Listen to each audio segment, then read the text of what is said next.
welcome to Bio Talk. And this is Group Yeah. B. B for Bardagulan. My name is Paula. Hi guys, I'm Kyle. Hi guys, I'm Lexi. Hello, I'm Felipe Medina. Hi guys, I'm Paul. Hello, I'm Rafi.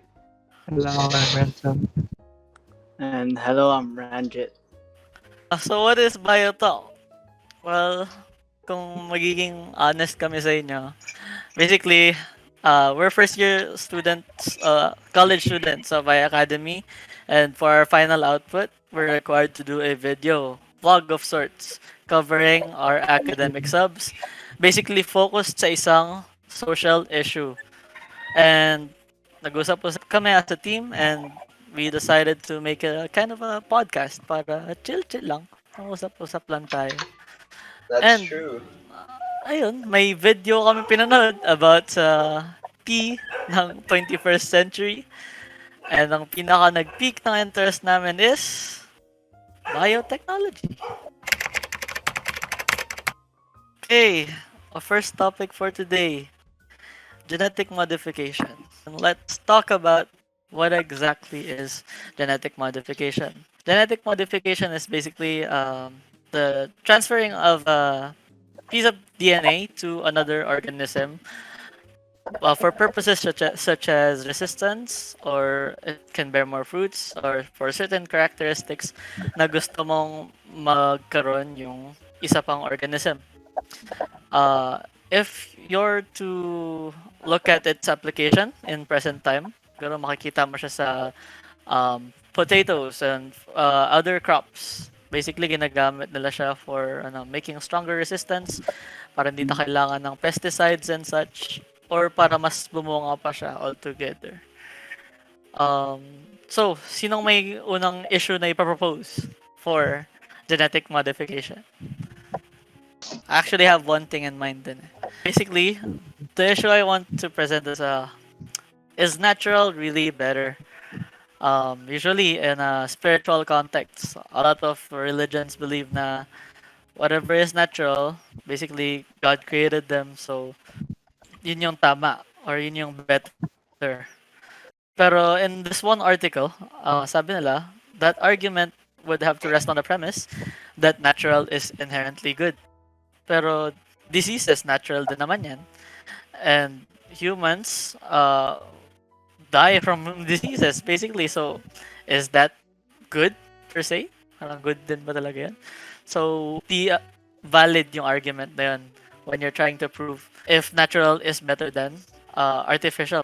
I think you also have to consider that not everything unnatural isn't inherently bad. As Yeah. things like the oranges we know today is actually modified to become the way we see them. So wala pang solid study about if meron bang side effects ang eating GMOs. WHO themselves have confirmed that as of now, 2020, walang side effects na negative ang pagkain ng mga GMO.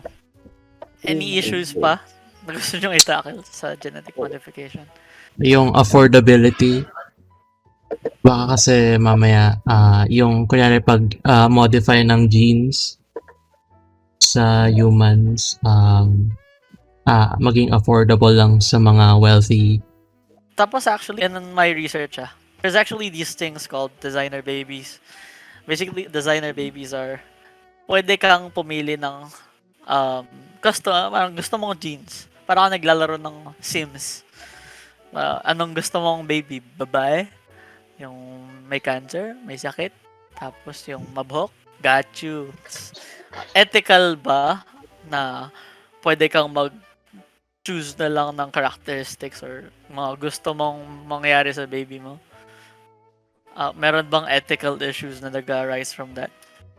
So, some people believe that implementing prosthetics to even altering genes would be considered sacrilegious. It could be just their perspective, but not everyone has like the same needs. So, that biotech could provide. So, it could stem, or it could range from genetic alteration to even prosthesis implementation. We shouldn't impose certain religious beliefs or any kind of bias, I guess you would say, towards people who just aim to make their lives better or maybe even easier. Yeah. I agree with that. May gusto mo ba kayo itakal sa genetic mod? For me, it's sort of like, why would you even do it in the first place? I think it's more of utilization of children, in my opinion. Because why would you want stronger babies? Oh, to perform certain job. Babies, wow. Yeah, it's sort of you're breeding them for a certain line of work when that may not be what they want. You know, it's a slippery slope. May nabasa akong article, diba? Yung ibang babies are born with diseases and like Oh. STDs. So, pag genetically modified sila, so pwedeng tanggalin yun. In the video that Miss gave us, they were talking about genetically modifying the DNA of offspring and how they can try to make their DNA repellent to cancer cells. Hmm. Yeah, I guess that's a good thing about genetic modification. So moving on, let's talk about